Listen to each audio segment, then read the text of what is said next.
Happy Manic Monday, everybody. Happy Monday. Happy Monday indeed. It has been a crazy week.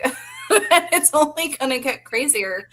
But tonight makes my heart so happy, Amber. So happy. It's pretty cool. A pretty cool one. I'm pretty sure that our next guest is at least top 5 for me. Yeah. So, if not like top 3. For those that have not been paying attention to us blasting out on social media, tonight is our Rocky Horror episode of the Broadway Fan Club podcast. And my, oh my, do we have some Rocky Horror royalty with us. And I happened to bring a friend of mine along for the ride who I met doing our shadow cast here in Orlando at the Rich Weirdos. So I'm going to bring Darian on first because he'll just take up the whole thing and not shut up until we bring on Linus. So Darian, welcome to the stage, bud. Oh, hello. I didn't see you there. Thank you for coming to my abode. My name's Darian. You might recognize me from such films as Mommy, Why Do Daddy's Kisses Taste So Salty? And my stage reading of My Pocket Rocket Needs a Socket, the lesser-known Dr. Seuss novel. Yes. I loved that one. I actually dedicated the reading to you, Amber. I wish you'd been there. Thank you the audience so wept. Much. That was one of my favorite ones growing up. I made Grandma read it every night before bed. I respect you so much. I'm just going to go on mute and let you guys host the show. Darian, I'm happy you can join us. It's your first podcast ever. Yes, it is. But when we were talking a little bit about Rocky Horror, like you and I met through that channel, and we've got a lot to say. I think we just need to like bow continuously until we bring on the one and only Linus O'Brien. Hello, Linus. Not worthy. Yes, we are not worthy. Hi there. I can't hear Heather. You can't hear me? No. Oh, lucky you. So I wonder if Heather's been going out and being broadcast at all. I don't know. Can everybody else hear me? So you might have to go back and just update people, unless they're not in the same boat as me. Let's see. People in the chat, sound off. I don't know. So Linus, you can't hear me at all? And Jeffrey says no picture. Shoot.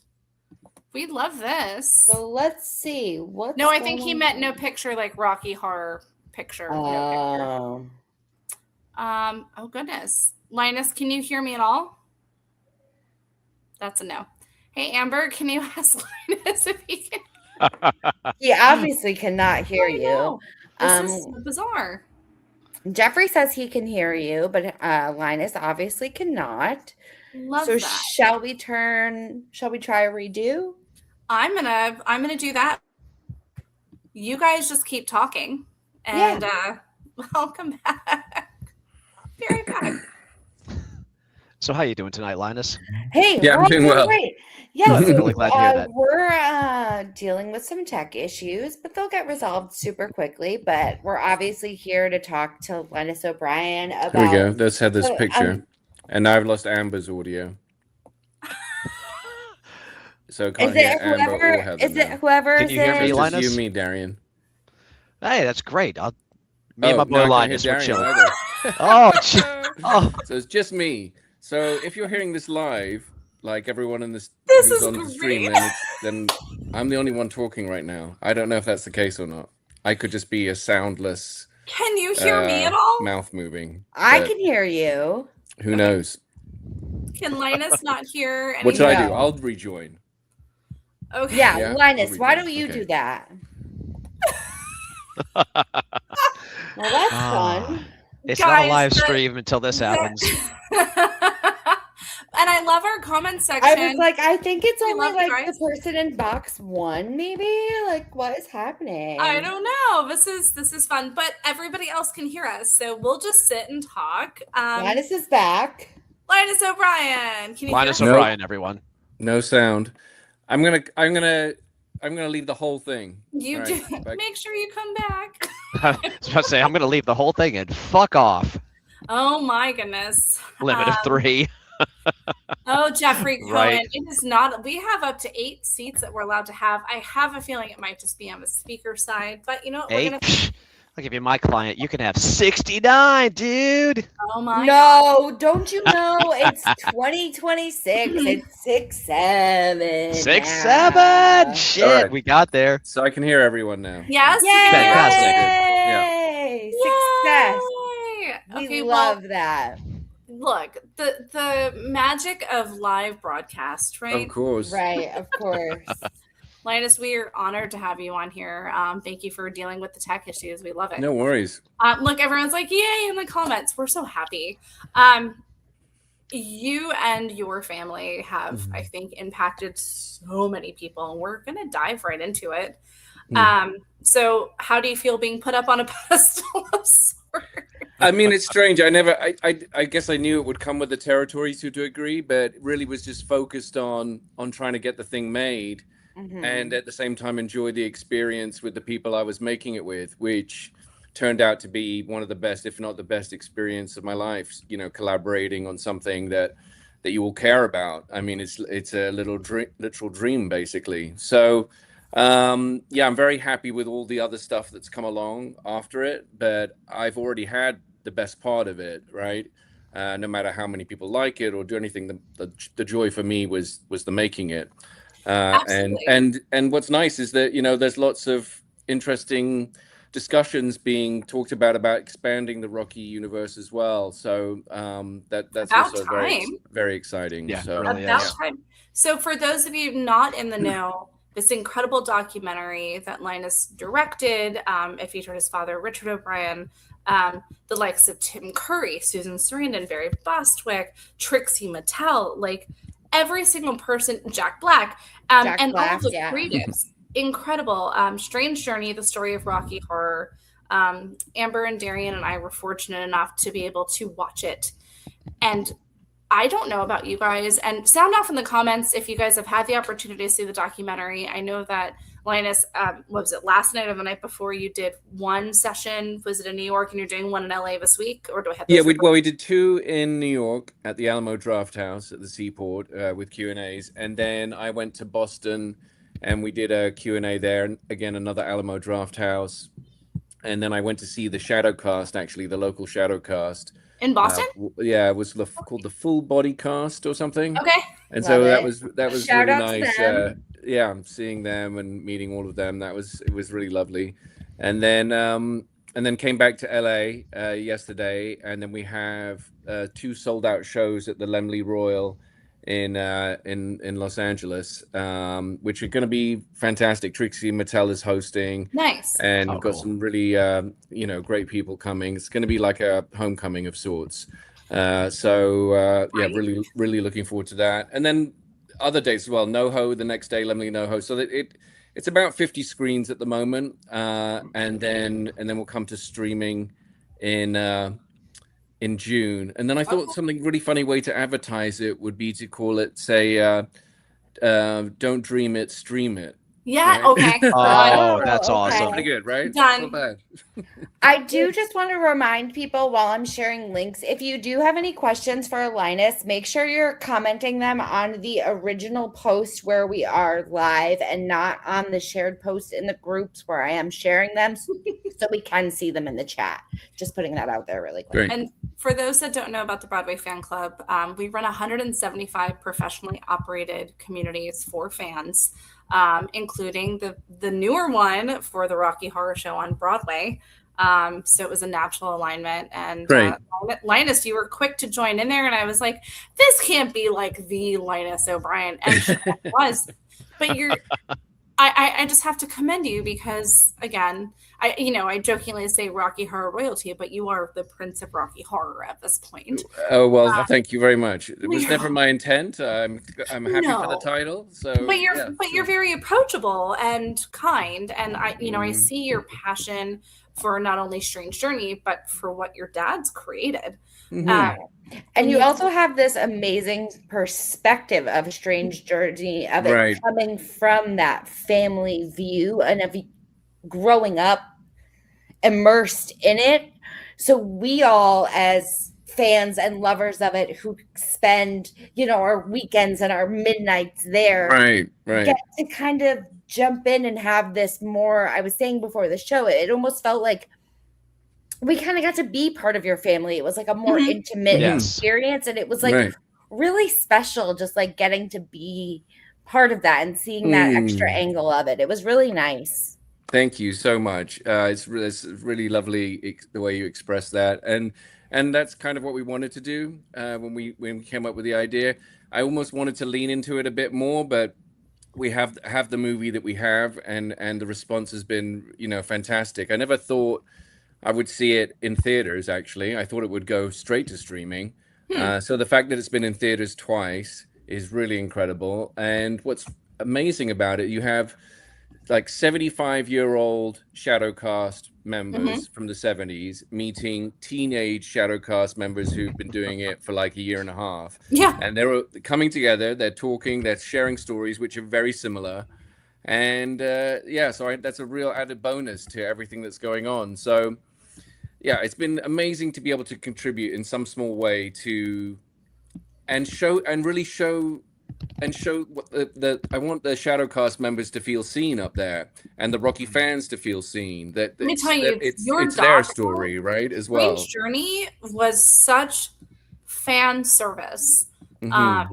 Like coming from a Shadowcast, kind of moving past that. Darian and I were talking before the episode started. Like Rich Weirdos here in Orlando, like that's how we met, and we've been friends ever since in the early 2000s. But it was such a different world, and I'm still trying to imagine it. One in London, two then California, and then New York, and then the movie. But 75 when the movie came out, so we're talking 25 years before I was ever in a Shadowcast. Right. I feel kindred spirit with anybody that's been part of the Strange Journey. Right. But it was so beautiful to see that everyone's kind of experienced these unique things. Amber, I know we've talked about it too, like, and I guess talk about like shelter, in the 90s. And I was, and Darian and I were talking about this earlier. I didn't know anybody that was out of the closet. Like I had one gay friend in high school. Yeah. That was it. But I had gone to Rocky, and everyone's going to judge me here, and the comments are about to blow up. I had gone to Rocky in high school, went saw Shadowcast in Hollywood, Florida. But they did not do a virgin initiation. So I've never officially had my Rocky Horror cherry popped. All right. Wow. There's plenty of time. You're still young. Still time for it. But I saw the show when I came here to Orlando. And after the first iteration of seeing the Rich Weirdos, I immediately was like, how do I do this? How do I jump into this? I'm not a performer, but I could see that camaraderie and that family establishment. And off we went, but I was thrust into this world of, oh wow, okay, now I know lots of gay people. I know lots of people who are trans. I'm comfortable in that arena. I was never afraid of it, but it was just, and I think that what Rocky Horror has done for me was, I think it changed not necessarily my trajectory, but I think it just made me a more accepting and kinder person because it was just natural.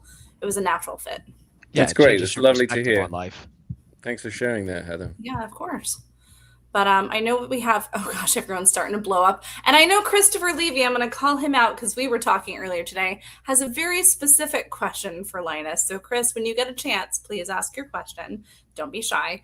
But I think we're just going to round robin at Linus, if that's okay. Go ahead. Go do whatever you want to do. This is just us sitting and hanging and talking about one of our favorite things. Okay. Amber, you wanna start the round robin here? I mean, yeah, sure. Not to put you on the spot. Right, exactly.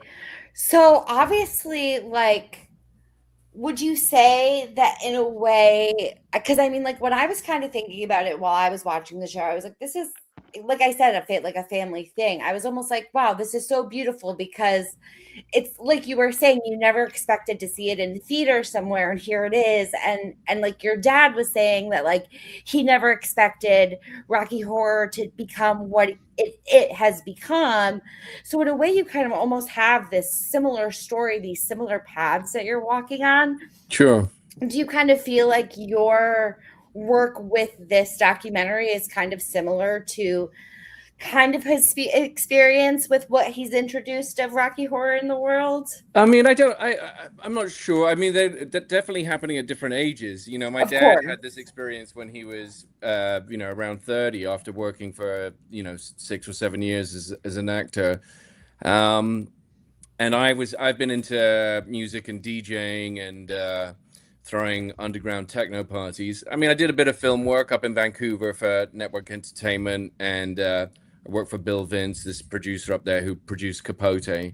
So there's been little bits and pieces in there, but this is happening I had the idea when I was 50, and now it's being kind of realized at the age of 54.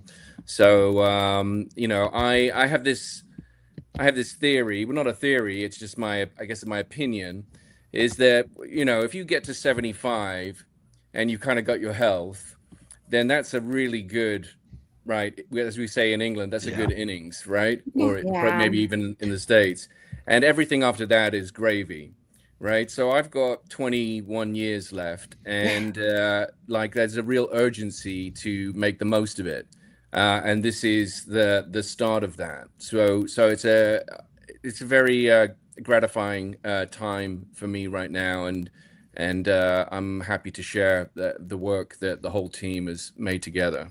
Love that. You can tell how close the cast still is, but what I really thought was just beautiful to see is how you and your dad's relationship is too. Like, you can tell that you both respect the hell out of each other and support each other, but he just seems like this incredible person. I know that eventually we'll have him on the show. Right. But it's so beautiful to see, because a parent's relationship with a child and vice versa is not always as simple. And I'm sure growing up there were some challenges, but of course, just like a regular family. It's not like this, Addams Family Monsters thing. It's not crazy. It was very, very traditional in some ways. And it's been a privilege to be able to give back to my dad in any way that I can. He's been so generous and loving towards myself and my siblings for our entire lives, that to be able to do something for him, whether it's celebrate his work or give him a pep talk when he was feeling down, like in the documentary, it's a great privilege for me, and I don't take it lightly. Yeah, it was so beautiful. And that's so important, because it reads genuine. It doesn't come off disingenuous. It reads just this genuine thing. And I think all of us here, and everyone in the comments too, everyone listening at home, I think if we ever had the opportunity to go back and interview a family member, I think we would jump at it. I remember I was talking to somebody the other night about if you could time travel, where would you go? And I was like, I would go back to this conversation I was having with my grandfather when I was 16 years old. But it felt like you kind of let the door open a little bit into just seeing the vulnerability of what everybody has been part of. I know, Darian, we were talking earlier, if you want to ask the question that you were starting to ask when we were talking about the family style stuff of things, and when so this kind of had that realization. This kind of goes back to growing up. I'm sure you had this around you pretty predominantly. When was the first time that you remember just taking a step back and thinking, wow, this is really a whole thing. This is a whole huge thing that I'm a part of with my family. Right. I mean, it was really, the deep impact, probably, at the 10th anniversary at the Beacon Hill. That was a bit of an eye-opener. So that was an early taste of it. But the deep impact came from the YouTube comments underneath I'm Going Home. That changed everything. That was the reason the documentary exists, is because of those comments. Yeah. Because each one was more heartfelt than the last. And I kept scrolling and scrolling and scrolling, and they're all saying the same thing about how much it meant to them, how much Rocky meant to them. and it's heartbreaking at times. And so I'm like, let's celebrate the people who've loved it for this long, for 50 years, because I'd like them to see themselves up on the screen. And so, by placing the majority of the shadow cast and the fan service stuff right at the end, like within the last, whatever it is, 10 minutes, was really important. Like, we couldn't spend as long as we wanted on it, but the placing of it right at the end to really show that this is what it's come to, that was really important for us. Yeah. And so, yeah, I think we achieved it by judging by the reactions. I'd agree. Absolutely. It wasn't fan service that was like, a lot of fan service in that aspect is kind of like a wink at the camera, and yours is sincere. It is not in any way pandering to the audience. It is celebrating them, and I respect that. A lot of, thank you so much. And a lot of that, when I was doing the commentary, the DVD commentary with my creative partner, Avner Shiloah, and like the music, the non-rocky music in it is by a composer called Josue. And he had 2 weeks to do the score for us. And he absolutely nailed it, because when we were listening back to it, like, there are just some really poignant moments that are just, unless you're really like aware of it, they just kind of slip into the background, and they tug on your heartstrings, his work. And so that combination of the footage that we found and recorded, plus Josue's score, was really instrumental in making you feel emotional at the right time. And so it was a joy to work with him in particular, and that was true of the whole crew. So yeah, I hope I answered your question. Oh, you did. Thank you. Yeah. And we have a question from our comment section. Matt Bradley Churgy, I'm sure I destroyed his last name. Matt. Hi, Matt. Says, what does Strange Journey do that other Rocky Horror docs do not? I wouldn't be able to tell you, because I haven't seen any other Rocky Horror docs, and maybe that's good, bad, I have no idea. We just wanted to make what we wanted to make, and everyone else is entitled to make their own too. And I'm sure it will come from a personal place, and if it does, then that will be reflected in how it appeals to people, I think. I agree. I think you just kind of put your head down and you do your own thing, and that's you're not it doesn't come across like you're doing Strange Journey for anything else except the cast, crew, and fans. Sincerity. That's what I would say. Like, I never once thought like this is a documentary that's being made just for the sake of a cash grab or an attention grab or whatever. This is genuinely a passion project that came across in the best way, in my opinion. Thank you so much, Darian. I really appreciate it. Yeah, these things are, most movies, I don't know about most movies, but most movies that my friends are involved in, and my creative partner, Avner Shiloah, and producer Adam Gibbs, they come from a place of truth, really. And that's what we were trying to convey. Obviously it's our truth. Everyone looks at things different ways, but this is the way we saw things. And we wanted to convey that. Of course. Yeah.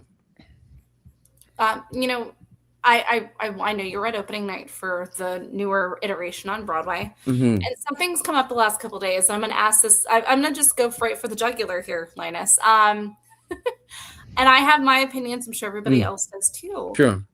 The last couple of days, there's been a lot of videos going around. Somebody got removed from the theater because they did a callback, and Luke Evans said, "Hey, this is my moment to shine." In your opinion, do you think callbacks belong at the live stage presentation? I think, look, you're in America, right? In England, callbacks are just baked in, right? Yeah. There's just constant shouting. And because it's very much like pantomime, English pantomime, which we have at Christmas time, is a tradition in England. And so, it's naturally going to come here because all the callbacks started in the cinema.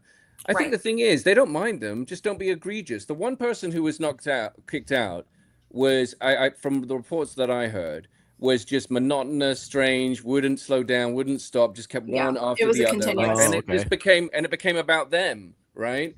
And so if it becomes about you, then what are you doing? You're not there to contribute to the show, right? So I think everything, as far as the stage show is concerned, be in moderation. Sometimes the cast welcome it and they actually encourage it. Other times, people are stepping on, like I said, lines over and over again. It can be tricky, but also there's a bit the actors can do. They can stop still until it dies down, and they can reclaim the power, and they can take control back.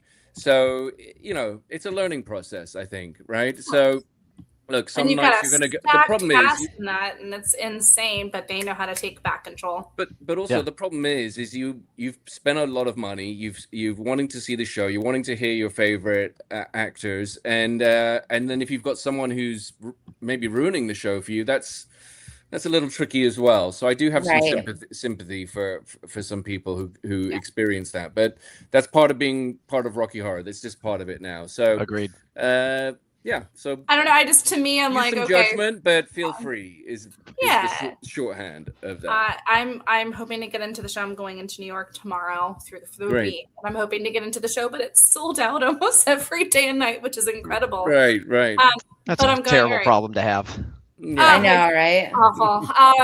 But I can't imagine like Luke Evans sitting doing I'm Going Home. Like, I can't listen to that song on Spotify without tearing up. So I can't imagine seeing that live. Yeah, he's got a great voice, and he really did it justice. So it was it was very nice to see.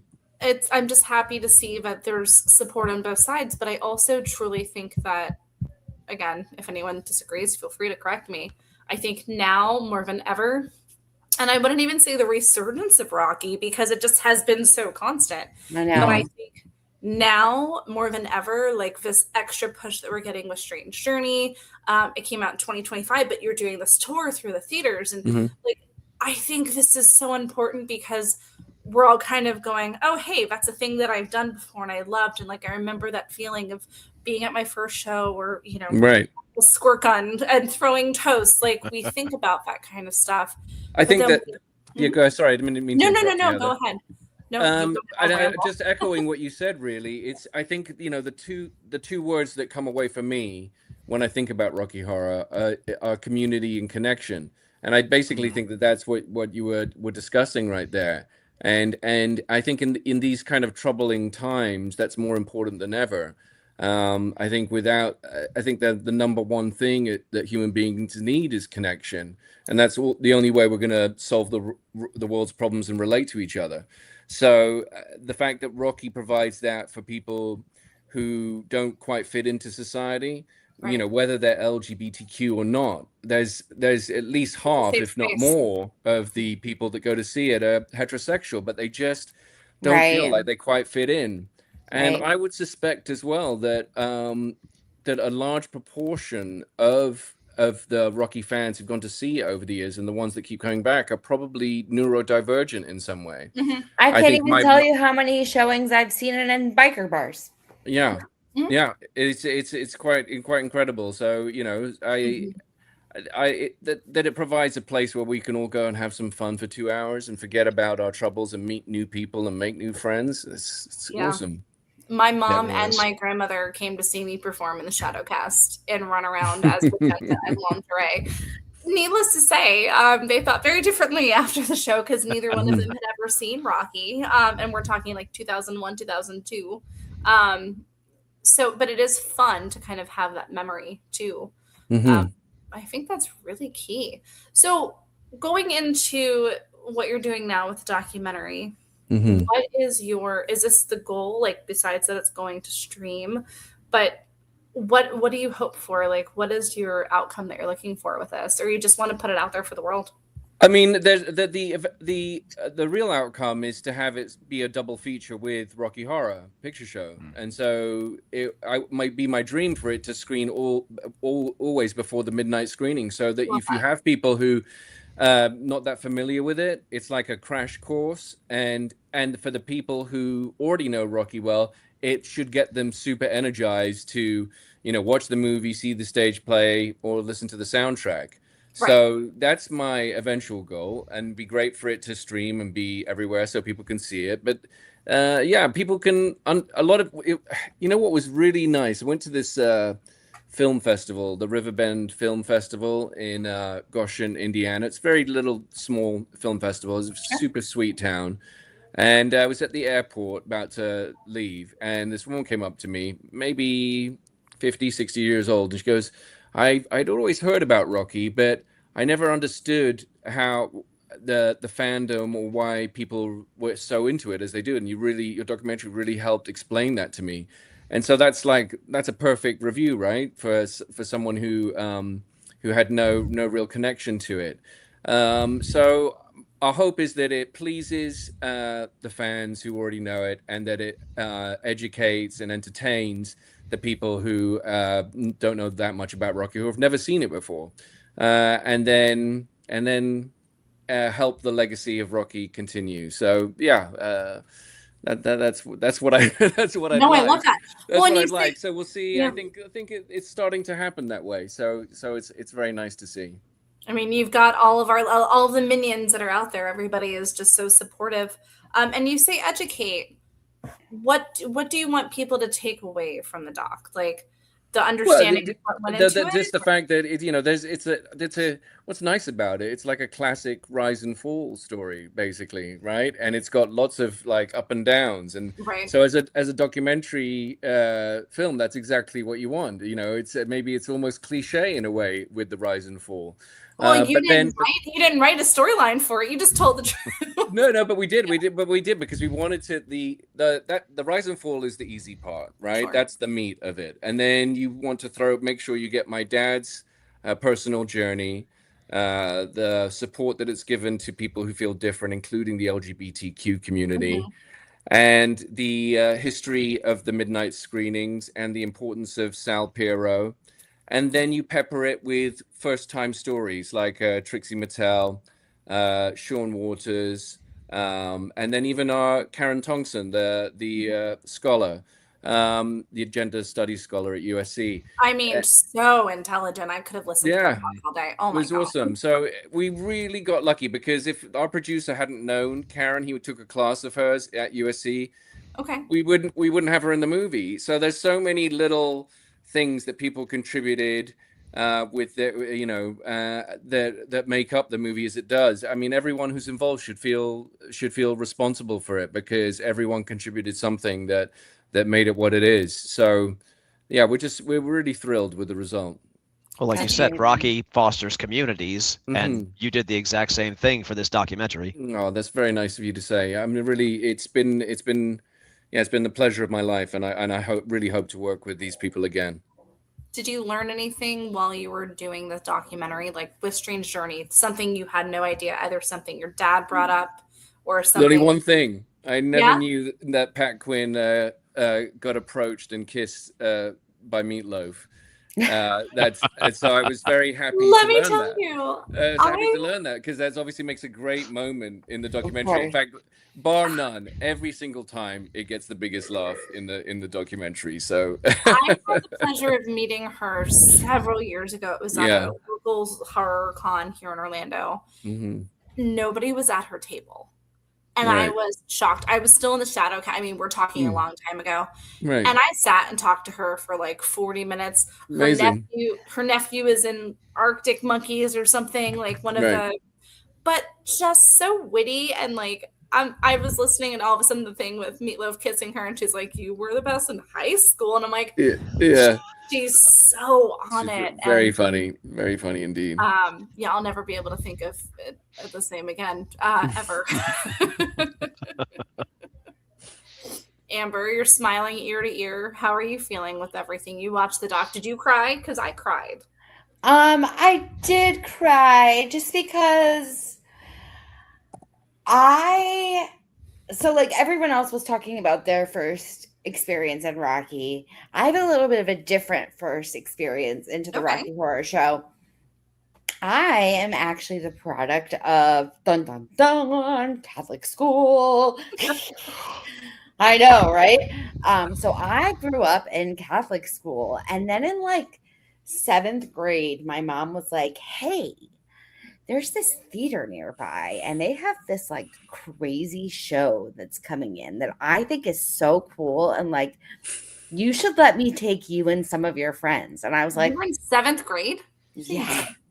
And I was like, "Okay." And she was like, "It's kind of risky. you kind of have to dress up. And I was like, okay. But I danced at the time. Like I was in dance. So I like wore like skimpy spandex shorts, threw glitter everywhere. I was like, okay. So your normal attire when we're my normal attire when you're like a dancer. Yeah. I went in and I was like, this is what sexy is. This is what beauty is. Oh my God. And then my entire world was changed after that one moment. So like I went from like Catholic school mind to being like your in whole world one single night. Yeah. Exactly. So like Rocky Horror really like launched my whole like life. Gender expression, gender, like just thoughts of like what, like I said, like what sexy is and what like sensuality is and how people can like do things. Oh, cat. Kitty cat. Cat. Yeah, you're showing your pussy on air. It's great. Yeah, I know, right? So it was just like amazing to see. And then with more and more watches, you know, of course you pick up more and more nuance and more. It's just it's amazing how this show has, you can watch it like 1,000 times and find something new each time you see it. And I think that's something that not many shows are able to accomplish. And I think that's so impressive when something is able to accomplish something like that. Like I can count on maybe one hand things that are able to accomplish that. And I think Rocky Horror truly does that. And I think by having it portrayed by so many different shadow casts for so many years across the world, we would get more nuance on that. And it's just like such an incredible, and like, so it can be interpreted in so many ways. And I think that's just so amazing. Yeah. Yeah, like it really does transcend. It transcends social circles. It does. You'll have goths. You'll have, like you said, dancers. You'll have, you know, LGBTQ.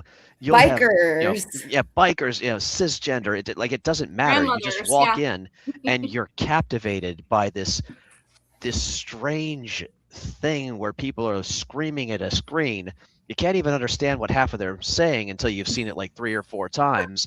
But you just feel like you're immediately part of something bigger than the sum of its parts. Right. And now, Darian, you said that you've been to family-friendly shadow casts and screens. Yes, I have. Because you've got a little, you guys might have seen his little that was off the screen. But how would you say that like when would you bring her to a show, or have you already?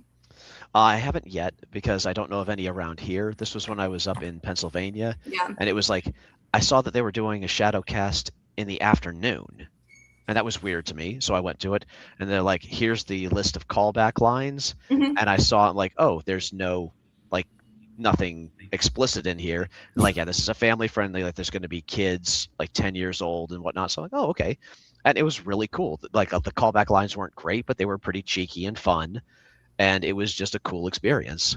And of course, the film was edited in a couple of places because obviously they made it a bit more PG-13. It was still a bit racy, but It was pretty well done.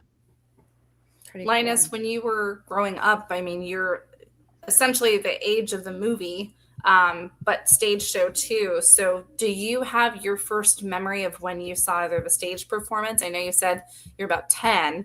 No, that was the Beacon. I actually saw the original stage production when I was about 4 or 5. Okay. They let me sit up in the balcony where they had all this equipment and lighting equipment, and there was a switch that let me control the lights around the proscenium of the stage at the end of the show. So I was very happy about being able to control something. You had the power. Remotely, yeah, exactly. I had the power. So that was I really enjoyed that, and that's my first memory. But also, where were the child labor laws? No, but at the same time, what was also interesting about the theater is that the cast members used to dress up in these kind of black disheveled suits with all dust on them, and they'd have these kind of clear plastic masks where you couldn't see their face really. Okay. And they used to get the ticket holders by the hand and drag them to their seats silently. And the theater felt really like kind of creepy and everything. And it was perfect. That's cool. It was very immersive. Yeah. So it really set the scene for everything that came afterwards. Yeah. So that was and I asked Richard Hartley, a couple of years ago. I said, "It's my memory, but it was pretty scary when you go into the theater." He goes, "No, you're absolutely right. It was that way on purpose, and it was nice because the show had already started before it began. So Right. yeah, it was great." When you have someone grab you by the hand, you can't see what they look like, and you're being ushered Yeah, to yeah, it was you're good. going to listen. Yeah, that instantly changes your mindset of what you're about to experience. That's really cool. Yeah, that's really cool. Putting life. So we like to learn about the person behind everything, Linus. So tell us something that people don't know about you, or that you want people to know about you. Like, give us an insight into Linus O'Brien, besides being Rocky Horror royalty and the son of Richard O'Brien and this incredible director of Strange Journey. Tell us some stuff about you. All right. Well, yeah, this is the first time I've been asked anything like this. You be prepared, because Amber and I have questions, and you're going to be like, okay, all right, here we go. I mean, I think the thing is that the whole discussion around neurodivergence is quite new, right? Maybe 3, 4, 5 years, something like that, probably just post-pandemic. Sure. And, my son got diagnosed with ADHD. And then, but when I was listening to him talk about it, or the people who, kind of, did the studies and stuff, I was like, wow, that really relates to me. And actually, it really relates to my dad. And actually, it really relates to my brother and my sister. And so we're all kind of on this spectrum of ADHD on neurodivergence. And so learning about that and how we relate to each other as a family and how I relate to the outside world is something that's quite new. I think I always kind of struggle with. It's kind of ironic because I've got into DJing and clubbing and producing. So you would think that I would really cool life. But you would think I would be like really good around crowds and stuff. But and if I'm at a festival, I'm pretty good because I can just duck out, and there's a big wide open space behind the tent, right? Or the stage, and I'll be fine. But that kind of confined a lot of people. I mean, clubbing, if I'm into the music, I can ignore it. But there's something about crowds that I need to be aware of, or something, and so that was interesting to me. And I think my father and my brother, we all kind of share those traits in some way. So it's been interesting. Personal journey mentally, and again that 75-year-old thing about not wanting to waste the time that I have. It throws me into the present. If I think of that, I'm like, it forces me into the present, which is the only place that we should all be and that I want to be. Because as soon as you start daydreaming about the past or fantasizing about the future, you're not doing anything. It's fine, daydream for a second or whatever, but if you spend an inordinate amount of time, or the majority of your time, thinking about either of those two things, you're not getting anywhere. So I do things to motivate myself now to throw myself into the present, so that I can just be more just a healthier person, basically. Because yeah. Do you have something that you do on the daily, or when you feel not overwhelmed, but like when you're just like, blah, like, do you have any, Amber and I always ask this because we're always trying to learn and educate ourselves, but do you have anything where like you count to 20 backwards, or, right, or breathe or something? I mean, that's one of the frustrating things, right? You spend like years in therapy and the answer is just breathe, right? Right. So it can be a bit frustrating, but it's just 3 things, right? It's get some good sleep. That's the first thing, right? It's so hard. Cool. Eat fairly good foods that that contribute to your body, right? And not too processed. And then get some exercise of some kind, because that's majority of people who do exercise, they're doing it for their mental health. They're not doing it to get big. I mean, that's what we see in the social media and all the rest of it. But really, it's mental health. You see a cyclist out there cycling for 10 hours on a Sunday, they're working through something, and so those are 3 very basic things, and people want to think that it's more than that, and it might be, but those 3 things will will get you through. Throw in some music to all of those things if you can. Let your mind. I always ask people when they, when you got some friends around or a group of people, you say, well, what do you want to listen to? Mm-hmm. And the answer is, what do you want to feel like? Yep. Or do you want to feel the way you're already feeling? Do you want to support the emotions that are inside you, or do you want to take your mind and your body elsewhere using music? And so, yeah, I guess the three things I mentioned plus music, you do those fairly regularly, and you have a few close friends. I think that's the secret sauce. Those 5 things. Basically. I'm taking notes, Linus, because I agree, and I'm packing to move, and admittedly, I was listening to the Rocky Horror soundtrack as I was packing because it's clear. I can still have the emotional thing, but it's just keeping me kind of going. Right. Do you have a favorite band or favorite genre that you really love? Well, I guess when I'm in the car, I've really listened to a lot of just old jazz soul vocal stuff. I was listening to Etta James at last. Things like that. I like to be in that mood. So you ask me that puts me in a really kind of relaxed mood, the mood that I'd like to be in. That velvet voice, we were just like, yep. Yeah, it's just beautiful, that era of music. And then if I'm looking to kind of wallow in my emotions, then I'll put on Radiohead. I have this I think I did the ultimate. It's like I made this playlist and I made it as if it would be the concert that I would want to see. And so like I'll play that and I even took it so far as I got all the WAV files, the CD quality files. I put them into my laptop and I strung them all together, and I put like these huge delays and reverbs on the end when the songs would finish, so that you'd get this kind of eerie transition into the next one. And so I laid it all out. So I've got this Radiohead mega mix that I'll listen to, which is like 90 minutes long. So I might post it to SoundCloud actually. I was going to say, please let us know. Yeah, that'd be awesome. Yeah, see if it can stay up there. But yeah, so I'll do that. And then when I want to feel really up, I'll listen to the stuff that I DJ, which is like kind of like up tempo, funky, minimal techno, with not much musicality to it, just a lot of rhythmical drums and funky bass lines. That's what I'll listen to when I want to feel up. Yeah, I love that. Asia Erickson has said, to touch on your neurodivergency, fellow neurodivergent here. And a family of neurodiverse people, and Rocky Horror has heavily influenced 3 generations of us. Right. Yeah. Well, I mean, unbeknownst to ourselves, right? My dad had no idea what he was creating with Rocky. He has no idea that the spirit of who he is, and the spirit of the times, and the spirit of the rehearsal period with all the other contributors, how it would all make this. No one knows how it works. It's a magic potion. It's not, you can't repeat it.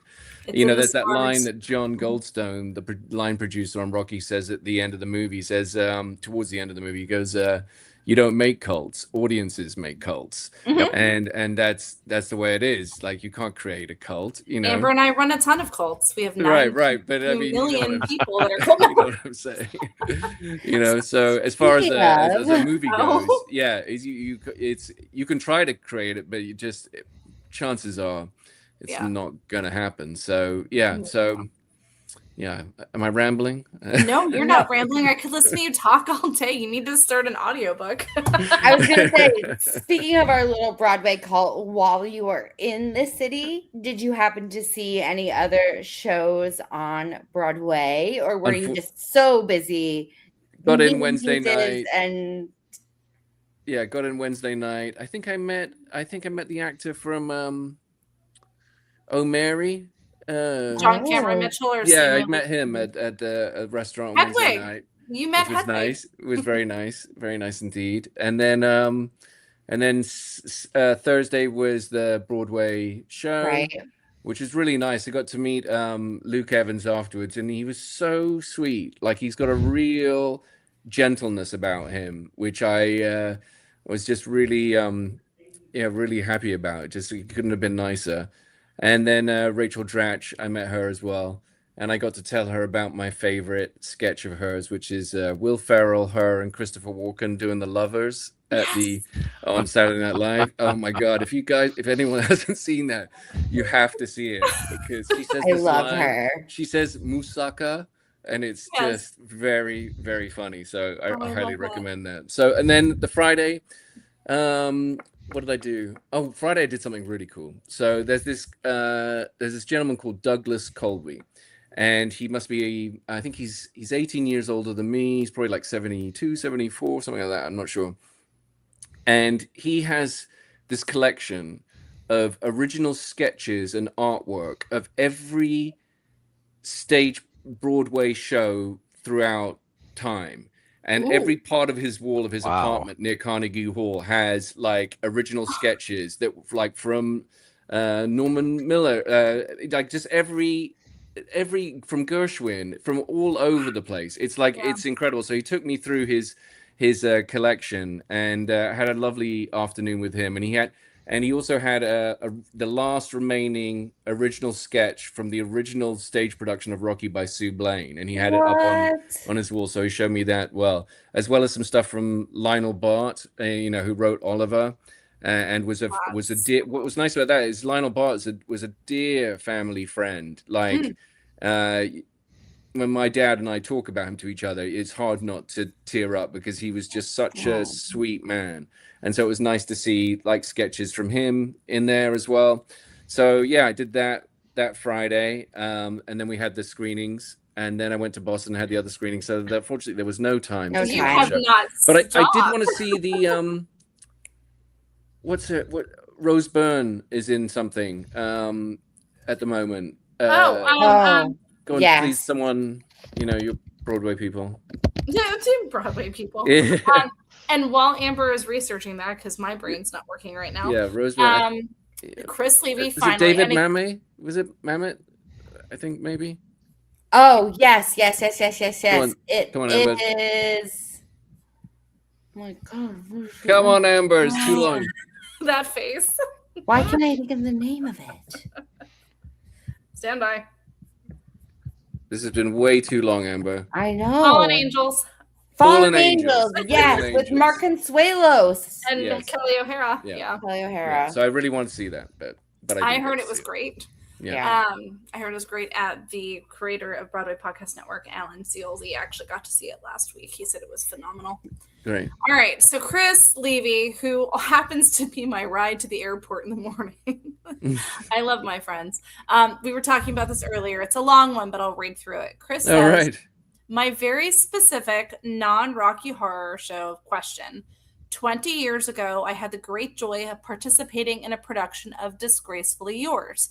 The very young producer, director, actor, Wonderkind obtained Mr. O'Brien's permission to mount it, and we had no script or score. We took everything down off a live recording he had found. Mm-hmm. I'd love to produce this here at Orlando Fringe some year. Will it ever be available for licensing, or is there a way to obtain permission for a limited Fringe run here? Well, I got some great memories from that. So my dad put on this one-man show, and he took it to the Edinburgh Festival.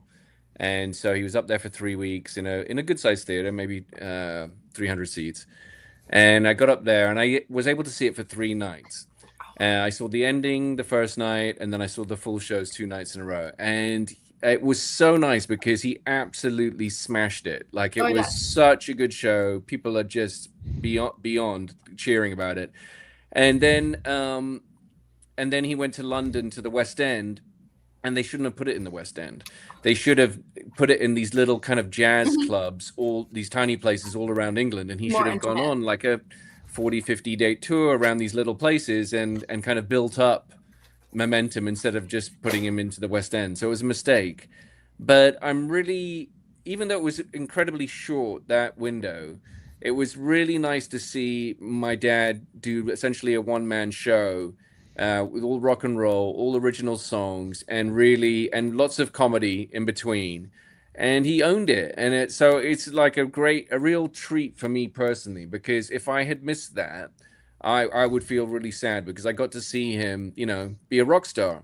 and it was really cool. So whether about the rights, I'm going to New Zealand in a couple of weeks. I'll talk to my dad about it and see what he says. And so just contact me through social media, and maybe it will come together. I will happily advocate.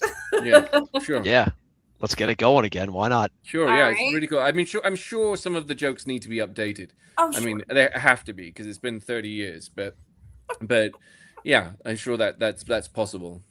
Well, I know we're wrapping up, and I want to make sure we give you enough time to answer Amber and I's very specific questions that we always end on. Okay, go ahead. Are we also asking our favorite callback question? Oh, yes. No, but I've got it.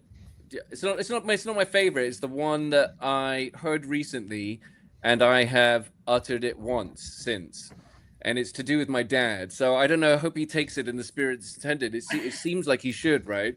So there's the at the end when Magenta goes, they liked you. And so before he utters his line, I heard someone shout, "Go for the Oscar." And then and then he says his line, "They never liked me." And so when I heard it at the where did I hear it? I can't remember, but I heard it. But then I actually did it at the Cinespia 50th anniversary screening where Tim Curry was at and everything. Wow. It's the first time I've uttered a callback then or since, and I had a great time doing it. I hope he doesn't mind, but it's quite funny. It's quite funny. That is very funny. I love that. Darian has a very specific one. Go on. So it's right when they pull out the electric knife to carve meatloaf. Sure. And dinner is served. And the line is, "It's the Black & Decker Pecker Wrecker. It slices, it dices, it eats Janet Weiss's. It walks the dog and fucks the wife. Hell, it fucks the wife and fucks the wife and fucks the dog and walks the wife. It also makes tons and tons of Julian fries, whatever the hell those are. It also gives you us, the rich weirdos, every second, fourth Friday of the month here in this theater at Universal Studios Orlando. Yay!" That's all that. You can say all that while he's doing the chicken. Yes. Right. I had no idea there was that much time. I knew there was some time, but never that much. Yeah. All I know from that scene is, what is it? Janet doesn't know. Rocky doesn't know. Yeah. I still think my favorite's just the most simple, like my favorite obsession. And somebody shouted lasagna, and for some reason, all I saw was Frank as Garfield. I don't know why. That was just the one that stuck with me forever and ever. My personal favorite is anywhere we can call the narrator out for having no fucking neck. That's fair. Oh, yes. That's fair. All right, we're going to ask the serious questions now, Linus. Are you ready? Sure, go ahead. And these are about you. These are about you. All right, go ahead. Okay, so if you were sitting up doing the lights with tiny little 5-year-old Linus at that first show, and you were sitting next to him, and he could see you now, what do you think would surprise him most about Linus of today? That's an interesting question.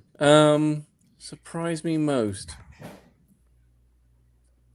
Well, if you had told him all the places he would go in terms of countries, traveling, living, and the friends he would make, he would be very happy and excited about the future, because I've led a very privileged life when it comes to the friends I have and the places I've lived. And I don't take it for granted for a second. Like, I'm incredibly grateful for everything that's come my way. You know, I'm not living like a king, but it doesn't matter because I'm so rich at the moment.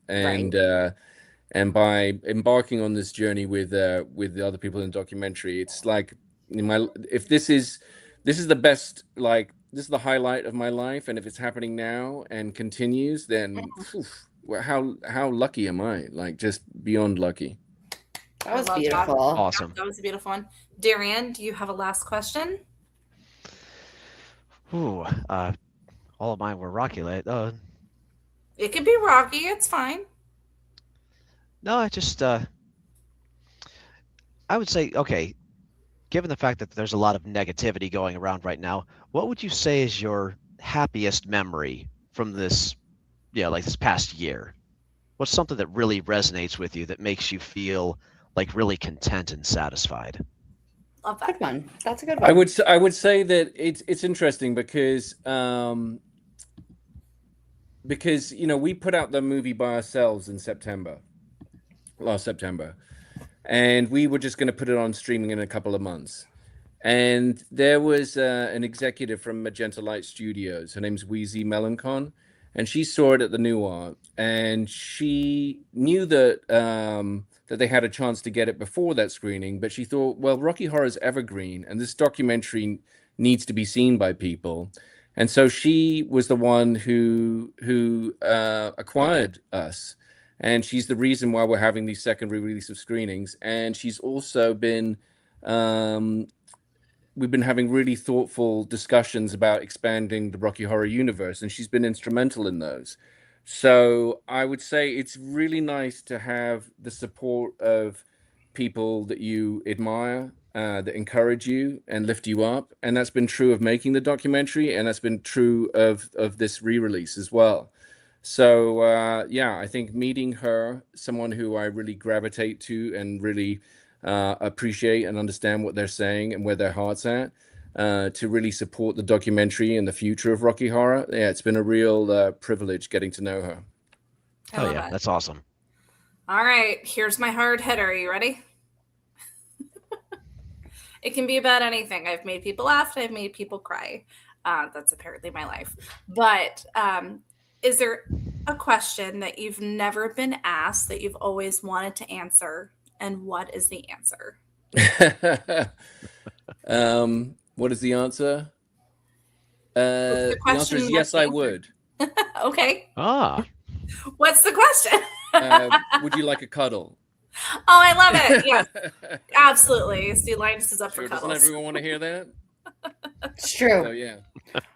Cuddles are great. I probably have been asked that, truth be told, but if you're asking me what came to mind, that's what came to mind. No, I think it's phenomenal. Yeah. Cuddles for Linus. Everybody. Yeah. Make sure Thank you. Him and cuddle. The more the merrier. Yeah. Right. Cuddle puddle.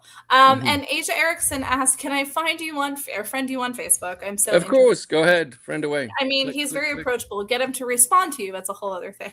And release Tulip Baker. Right. I love that song. Yeah. I think. Ooh, you know what? We recorded my dad singing that for the documentary. Obviously, we never used it because it makes sense. But we have a live acoustic recording of Tulip Baker. So I'm gonna find that, and I'm gonna put it online or something. I'm gonna do something with it. Ooh, Thanks for reminding me. Yeah, it's a great Go song. Asia. I was Asia. going to ask Good, if you You're recorded the acoustics, because just sitting there and watching your dad play the guitar and just drum through and like have the piano, and I'm like, I just want to listen. It's the first time in 50 years that they sat down and played those. They did it in one take. We never went back to ask them to do any of it again. So that version of Superheroes that you're seeing is one take right from the beginning, never repeated, like just so dope. So cool. So I was really, really, really happy with that. And then when he well, I don't want to spoil it, but he says something pretty funny at the end of the song. Yeah. And so when we saw that, we were like, oh, this has to be the true ending of the film. Yeah. It was just phenomenal. I did get to watch, they did a live stream with a lot of the original cast during COVID. Yep. Like Tim Curry did it. Little Nell, Barry Bostwick, and Rachel Bloom played Janet. She did Susan Sarandon's character. And one of the highlights of the whole live stream, during, I think There's a Light, her and Barry were like going through like cue cards, like flashcards, doing things. And she just held one up that said like, "I'm sorry, I'm not Susan Sarandon." And it was like the funniest thing I've ever seen. Sure. Like, I still think about it to this day. That's funny. We love it. Linus, how can people find you on the socials? What can people do if they want to help support the documentary but don't have the opportunity to go see it in a theater right now? So it's Rocky Horror Documentary for the Instagram. You'll get all the bio. We'll have the link for the showtimes. You can go to rockyhorrordoc.com. Again, you'll get taken to the showtimes. I'm Linus.O'Brien on Instagram, and that's basically it. You know, those three things will be useful. Yeah, there you go. That's the website. And we're going to keep adding theaters, and we're going to try and get, because we just do these one-off screenings. We're going to keep trying to, you know, it had such a nice opening in New York. I think that there's a world in which we could screen it once a week in New York, and 100%. maybe get known for that, and maybe, you know, that might happen even when it goes on streaming or on TV, like it might. You know, people still want to come together in person to go see this. Exactly. So yeah, you know, we had a lot of Rocky fans taking people who hadn't seen Rocky, didn't know anything about Rocky before, and you know, they learned a lot and had a good time. You know, it's you know, it's so weird to see, you know, don't really see documentaries in theaters, and then I never see a documentary with the reaction that we're getting from the cheering, laughing, and the, you know, I wanted crying. more. 90 minutes was not enough. I know, but that was the trick, right? That was, and I could have rewatched it, but we had limited views. When you're leaving more, that's kind of the magic trick. So absolutely, and I think it's going to be so even more successful than it already is. If anybody wants to join the fan group for the Broadway show and take a listen to a couple of our other really exciting things coming up, www.thebroadwayfanclub.com.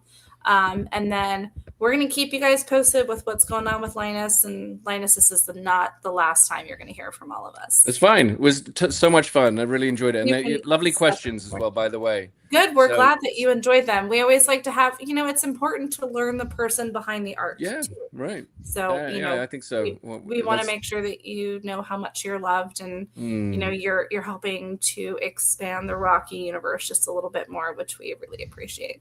Well, thank you very much. I really appreciate it. Make sure to see the Rocky Horror Show playing at Studio 54 in New York. I will be rushing every single morning and trying to find tickets. The incredible cast right now. We have a gender swapped riffraff, which is so cool. What did you think about that? I mean, I think there's nothing wrong with it. I think, you know, each production is its own thing. You've got to bring out Rocky. Why am I gonna nitpick every little production? I'm going to one production, I won't like this little thing, or I go to another production, I really like this little thing. What does it matter? They made a great show for Broadway. I just love Amber Gray. It's lots of razzle dazzle, which is what Broadway is supposed to be about. So let them enjoy their time. I think they've done a great job. They put so much heart and soul into it.